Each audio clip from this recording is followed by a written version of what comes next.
किसी से भीख मांगते हम हमारा हक मांगते नहीं, किसी से भीख मांगते। जियो और जीने दो, नर्मदा को बहने दो, जियो और जीने दो।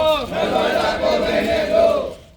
ભરૂચ જિલ્લાના સમસ્ત માછી સમાજ દ્વારા આજરોજ કલેક્ટરને આવેદનપત્ર પાઠવવામાં આવ્યું હતું, જેમાં જણાવ્યા અનુસાર ભાડભૂત બેરેજના અસરગ્રસ્ત માછીમાર પરિવારોની વૈકલ્પિક રોજગારી માટે આલિયા બેટની જે જમીનો ફાળવણી માટેની દરખાસ્ત ચાલી રહી છે, તેમ છતાં હજારો અસરગ્રસ્ત માછીમાર પરિવારની અવગણના કરી તે જ જમીનો કચ્છ ગાંધીધામની 2 કંપનીને ફાળવણી કરી દેવાની એકતરફી કાર્યવાહી થઈ રહી હોવાના આક્ષેપ કરવામાં આવ્યા છે। સાથે જ અસરગ્રસ્ત માછીમાર સમાજ માટે આલિયા બેટની જમીનોની ફાળવણી કરવામાં નહીં આવે ત્યાં સુધી આંદોલન ચાલુ રાખવાની ચીમકી ઉચ્ચારવામાં આવી છે।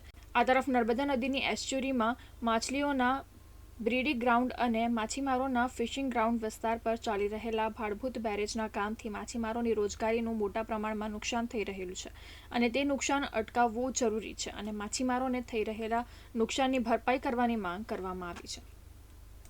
કે અમારી જે આ વૈકલ્પિક રોજગારની માંગણી છે ભાડભૂત ડેમના અસરગ્રસ્ત માછીમાર પરિવારોની, તેને તાત્કાલિક ધોરણે જલ્દી પૂરી કરવામાં આવે। જો પૂરી કરવામાં નહીં આવશે તો માછીમાર પરિવારો રસ્તે આવી જાય તેવી સ્થિતિ છે। એમના માનવાધિકારના હક્કોનું હનન થાય તેમ છે।